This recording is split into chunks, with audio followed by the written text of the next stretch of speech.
இஸ்லாத்தின் தூண்களில் ஒன்றாகும். இது முஸ்லிம்களின் வாழ்வில் மிக முக்கியமான இடத்தை பிடித்துள்ளது. இப்போது எம் பள்ளியின் மாணவி மொசினா தாசின் அவர்கள் தொழுகையின் முக்கியத்துவத்தை பற்றி உங்கள் முன் உரையாற்ற உள்ளார். அவரை வரவேற்கிறோம். அஸ்ஸலாமு அலைக்கும் வரஹ்மத்துல்லாஹி வபரகாத்துஹு.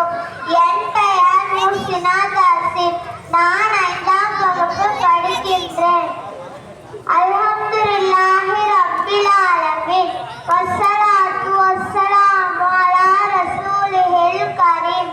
அம்மா பாத். நான் உங்கள் முன்பு தொழுகையின் முக்கியத்துவம் என்ற தலைப்பில் பேச வந்துள்ளேன். இஸ்லாம் கடமையாக்கிய 50 கடமைகளில் ஏகத்துவ நம்பிக்கைக்கு அடுத்தபடியாக தலையாய கடமையாக தொழுகை இருக்கிறது. தொழுகையின் முக்கியத்துவம் மற்றும் அதை விடுவதனால் ஏற்படும் நஷ்டங்களை பற்றிய ஏராளமான அல்லாஹ்வின் திருமறை வசனங்களும் நபி ஸல்லல்லாஹு அலைஹி வஸல்லம் அவர்களின் பொன்மொழிகளும் நமக்கு தெளிவாக விளக்குகின்றன. தொழுகையின் அவசியம். அல்லாஹ் சூரா தாரியாத்தில் கூறுகிறான், வமா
பள்ளியின் மாணவி மொசினா தசீன் அவர்களுக்கு ஒரு பெரிய கைத்தட்டல் செய்து அவரை உற்சாகப்படுத்துவோமாக. தொழுகை நம் வாழ்வை ஒழுங்குபடுத்தி ஆன்மீகத்தை வளப்படுத்துகிறது என்பதை மீண்டும் நினைவூட்டியதற்கு நன்றி.